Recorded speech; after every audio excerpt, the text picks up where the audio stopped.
Operator, please get me Gina. Yes, that Gina.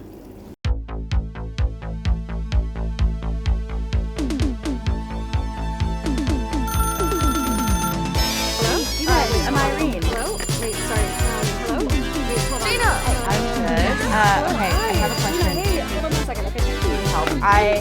As you know, I'm newly, as you know, I'm new to LA. I don't know if you know this, but I'm also newly out. Hi, this is Gina.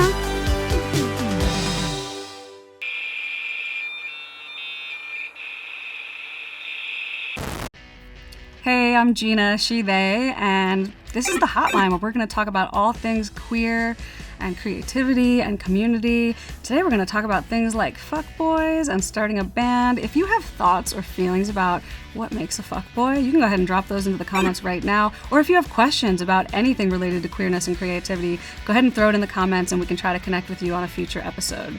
For today, let's go ahead and take our first caller. I'm Savannah. As a writer, I really believe in the importance of bringing lived experience to storytelling, and I tried to be careful not to co-opt marginalized identities that aren't mine. But how narrowly should we stick within our own experience? If I want to write a queer character who presents much more gender nonconforming than I do, or who is disowned by their family for being queer, is that not my story to tell? Thanks. Hi, Savannah. Okay, that is such a great question because we all know all of the media we used to consume, all, TV and film and all of that, it used to be entirely pretty much made by straight, cis, white dudes. So it's really exciting that we're in this era where like much more diverse content and diverse voices are coming to the forefront and we get to be part of it. But you're totally bringing up the question of like what happens when we become the ones telling the stories and we don't want to be like perpetuating the same exact problems as before when representing people that are different from us. So I have 3 pieces of advice and I'm going to try to make them sound really easy, although I know that they're actually like pretty big things to put into practice. The first is hiring. When you are in a position of power, which I know you will be, Savannah, when you're in a position of power and you get to choose who's in the room, hire people who represent those groups that you are going to be talking about. The second is consulting. If you're writing something that's just you, like it's a book or a screenplay or something that only has one person writing it, you can actually pay consultants or sensitivity readers to, read the material for you and give honest feedback. And then the third piece of advice I want to give is just be open to criticism.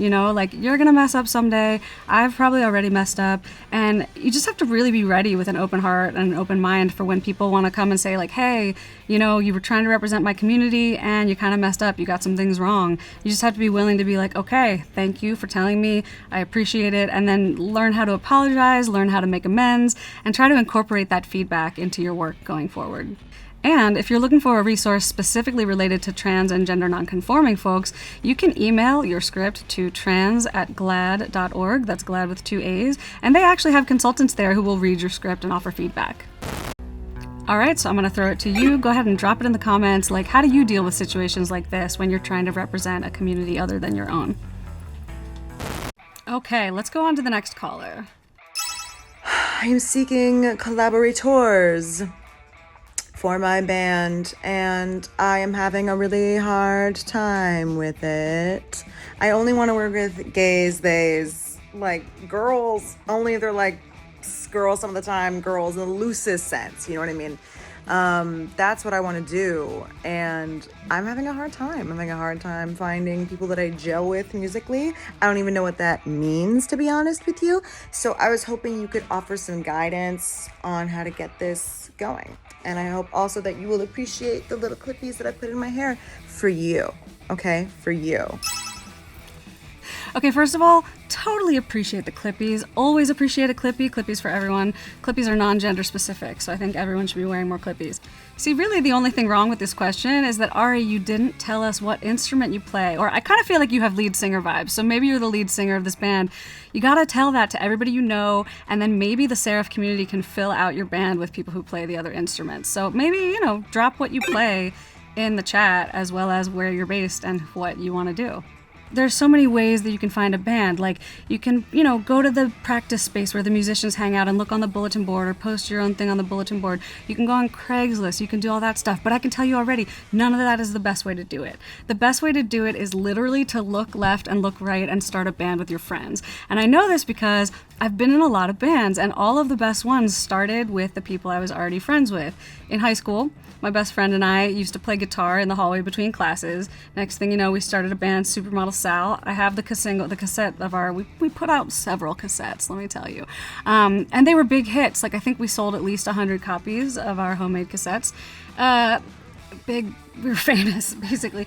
And then also, I had another band where, like, I was at a show of a group I really liked, and the singer of that group, is like, hey, Gina, this is this other person named Gina. And we were like, oh my God, we're both named Gina. Team Gina. And then we started a band called Team Gina, and, like, that's it. We just, like, toured the world.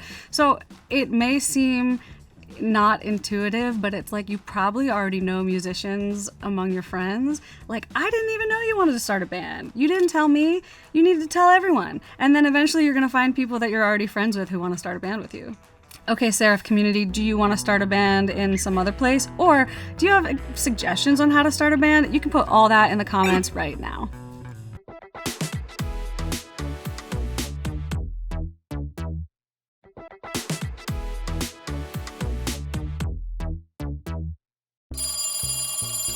Ooh, I wonder who this could be. Hello? Gina! What up, girl? Zaddy, hello. Hey, what's good with you? Well, I mean, I'm better now. Oh, shit, it's like that? Okay. Anyways, yeah, dude, I needed to talk to you. Yeah, okay, so I have a hotline now. I mean, are you calling in with a question? Yeah, of course I am, and I've been struggling with this, and you are the only person that I can talk to about this. Tell me more. So, you know that, I've been dating, and, I've been pretty successful at it. But, man, just recently, I've had a couple of these women I'm dating being like, hey, you ain't nothing but a fuckboy. And I'm like, nah, that's not me. And so, like, I gotta ask you, Gina, like, how do I know if I'm becoming a fuckboy? Brutal. All right, so we're going to talk about fuckboys now. Well, I think that the biggest question is, first of all, you need to dig deep into your soul and ask yourself, do you feel like a fuckboy? That's the thing. I don't. I really don't. Okay, all right. Well, I guess, so first of all, we have to sort of dig into, like, what your definition of a fuckboy is. I know what mine is. What is yours? Okay, all right. So when I think of a fuckboy, I think of this, like, young, like, masked lesbian who is not honest at all with what it is she wants. She'll tell a girl straight up, yo, I'm looking for something serious, like, you're the one, and in reality, they got a bunch of them. That is what I think of when I think of a fuckboy. That's not me, though. That at all, you know me. Okay, do I? Well, tell me, like, when you date people, what do you let them believe? Oh, no. Here's the thing. It's not what I let them believe. I straight up tell them. Okay. I'm like, look, girl, I think you're really hot. I'd love to take you out. And I just want to romance you. I want to take you out to a nice dinner. I want to take you to Palm Springs. I want to fly you to Cabo. I want to buy you something beautiful to look at. I want you on my arm. But I'm going to be straight up with you. I'm not looking for anything serious right now. So everything that I do, I'm doing for you and possibly other people. And if you're cool with that, let's roll. All right. Well, it raises some interesting questions because on the one hand, it sounds like you're being completely honest, which is great. Like, what more can anyone ask for than honesty? Like, for me, the definition of a fuckboy is kind of the same as yours. Like, a fuckboy is somebody who lies to get what they want. They, like, get off on kind of manipulating and leading you on, and they'll, like, want you to think they're in love with you when they're not in love with you. And, like, it's that level of dishonesty that makes the fuckboy to me. But then I kind of gotta ask, like, okay, so if you're doing this with a bunch of people, how do you not let, like, multiple vacations and lots of romantic dinners and all that stuff not slide into them thinking that things have changed and that things are becoming more serious than they are to you? I don't know what it is, but there's this thing that I like to call the relationship intimacy escalation ladder. Okay, so you and I, we got raised by parents who were more than likely heterosexual because they had to have done something in order for us to come around, right? All right, so check it out. It's an assumption, but it's true. I mean, I'm not gonna lie. I like to think that my parents were the ones who maybe had like Barry White playing in the background, and my mom had too much Chardonnay back in August 1981. What I was talking about though is like, I don't know what it is, but like with every girl who I've broken their heart, it's always this thing about like, oh, well, you did this, so this must have meant that this. And for me, I do not follow that. Why? Because that's what the heteros do.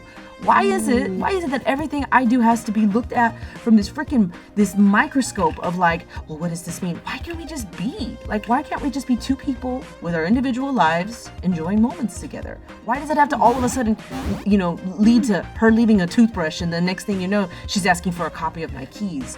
And you feel me? You know what I'm saying? I do, because I do think that should always come about naturally, and that like I would never be so presumptuous as to leave my toothbrush or to ask for a copy of the keys. I love offering to someone that they could leave their toothbrush at my house and then watching the look of like, it's always a mixture of horror and joy in their eyes, and then we have to sort of reassess like, what are we doing? Are we doing this? And so I think maybe like it kind of sounds like you're doing everything right, except I also could see how to other girls who have different expectations that it might become kind of like Playboy territory. My question is there a way that when you do these sort of things that might be perceived a certain way that you could like check in? That you could say something like, hey, if I take you to Cabo, could we still be casual, or would that be seen as something else to you? I tell them, hey, I'm gonna take you to Palm Springs. This doesn't mean anything. And they're like, no, I totally get it. And then a couple of weeks later, it's like, but what about when we went to Palm Springs? I'm like, one time, there was a person, we had a lovely time together, and I was so clear. I was like, this is gonna be a weekend, we're gonna hang out, it's gonna be great, and then after that, I'm really not looking for anything, so like, we could be friends maybe, but like pretty much like this is it. And then afterwards, she was furious. She was so mad, and she kept coming back to the whole like, she was like, I know you said that, but you felt what I was feeling. And I was like, do you see the flaw in that logic of telling me how I felt? Because you actually don't know how I felt. And what I felt was that you were a really cool person that I had a really nice time with, and now I feel a little betrayed, a little violated, So, yeah, I do feel you on that. oh my God, oh my God. I might need to take a minute from this conversation because this is triggering some like dating trauma where like I was dating this one chick and like 2 or 3 weeks into dating her, she was I remember like her brother had called her on like FaceTime, and I was sitting next to her and she's like, here, say hi to my brother. And I was like, no, like I am not trying to meet anybody's family right now. And like at the end, she was like escalating things, like pushing them forward. And my God, when you were just telling me right now, you're just like, this person was assuming, well, you felt that. But then I feel like the brother moment is an opportunity where like, okay, in that moment, you probably had to say hello to the brother and be nice. And then afterwards, check in right away and be like, hey, just so you know, I wasn't trying to meet anyone's family right now. Oh.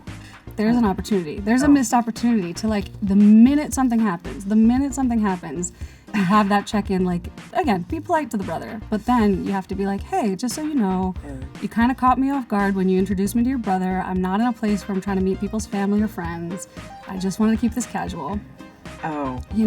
That's a way to do it. Because I've also been on the other side of it. Like, I have totally dated someone who, in this case, like, told me they loved me, told me they wanted to travel the world with me, all this stuff, only to find out that they were telling other people that they didn't want anything serious. And they were telling other people that, like, we were just casual. And that, in that case, I was like, well, this is complete fuckboy nonsense, because they're saying one thing to me, then they're saying a different thing to all of our mutual friends, and I'm getting gaslit, where, like, eventually at the end of the story, they started being like, I never said those things. Like, oh, well, when I said I loved you, I didn't mean that I, like, loved you. You're making me rethink some of the things that I've done. Because you're right. I should have said something to this person, been like, "Hey, I'm not cool. Like, I know you wanted me to say hi to your brother, but like that was just way too soon." But for what she was given, like I didn't want to fuck anything up. So maybe I do have a little bit of fuckboy in me. That's the thing. It seems like in some of these cases, I think you like what you're getting so much that you don't want to mess it up. But I also think a lot of times people will still want to date you. How does one spot a fuckboy? in the wild, how does one know that they are dealing with a fuckboy? And especially since you're not one or like no longer are going to be one, what would you tell people to look out for? Okay, let's see. I think the first thing is you definitely gotta check out their social media. That's for sure. If they post, if they're posting lots of thirst trap. Oh my god, now that I think about it, it'd probably be me. Like, we got to be aware of this pose, right? Like, anyone whose Instagram has too many of these, that's a fuckboy, right? Oh, for sure. I know exactly what face you're talking about. It's the one where they bite their lip and then they do the little like. It's like the Justin Bieber swipe. It's like a TikTok-y thing. I can't do it personally, of course. But yeah. The other thing, and maybe I'm giving away too much of my secrets, but whatever. I think it's important because I don't want you to get hurt. Gina, I freaking love you. But like, if they don't tell you specifically who they are hanging out with, like I used to do this thing where it'd be like, yo, I'm gonna hang out with my friend. And, you know, of course, they'd be like, okay, well, have a good time. And I'd be like, yeah, I didn't tell you who this friend was. Her name is, well, I won't say her name, but, I'm just going to be hanging out with her. Really?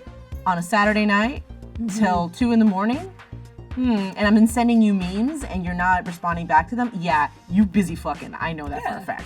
Yeah. So, okay, it sounds like at the end of the day that this all comes down to trusting your gut. If you think you might be dealing with a fuckboy, you got to check their social media and just see what the vibe is, see if there's a lot of thirst traps, see who they're hanging out with, like see if they will tell you things about who they're hanging out with or if they seem to be withholding stuff. That can be sketchy. And then the one you said in the middle there that's so important is like people should know what they want and should be able to communicate with you what they want.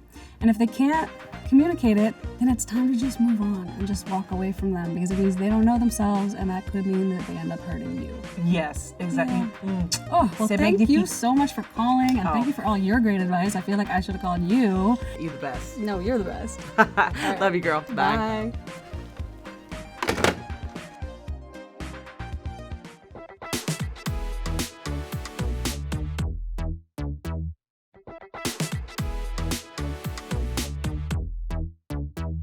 What a blast we just talked about, being honest and communicating with your partners, doing whatever you can do to not be a fuckboy. So on that note, I want to leave you with a music video called Fuckboy by B. Steadwell. See you on the other side.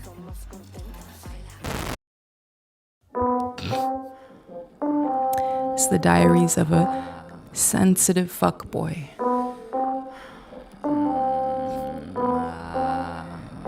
Got a dozen windows open in my laptop. I've been a little sad, but I'm fine.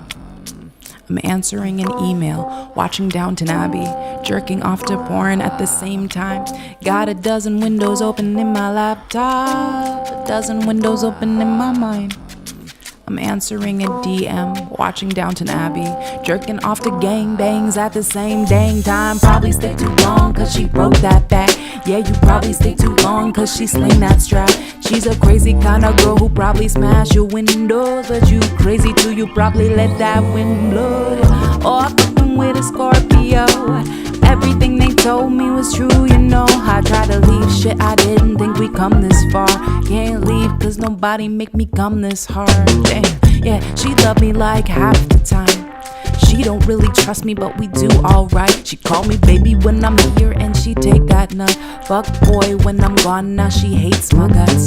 Oh, oppression. Queer black boy, girl fighting in the cold world.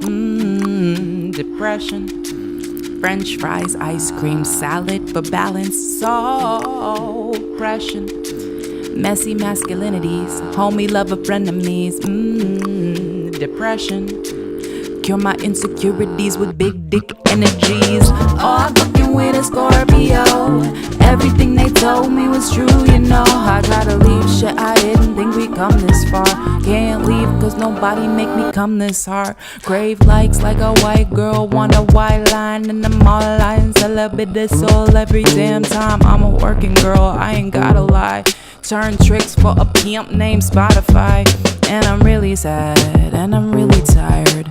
I was gonna love you and I really tried. Baby, if it's any consolation, I really did believe what I said when I was saying it. I'm sad. Let's fuck. I'm a fuck boy, whatever. I'm sad. Let's fuck. A little nut always makes me feel a little better. I'm sad. Let's fuck. Call me fuck boy, whatever. I'm sad, let's fuck. A little nut always makes me feel a little better. Hey, oh, fucking with a Scorpio. Everything they told me was true, you know. I tried to leave shit, I didn't think we'd come this far. I can't leave cause nobody make me come this hard. Hey, oh, I'm fucking with a Scorpio. Everything they told me was true, you know. I tried to leave shit, I didn't think we'd come this far. Can't leave cause nobody make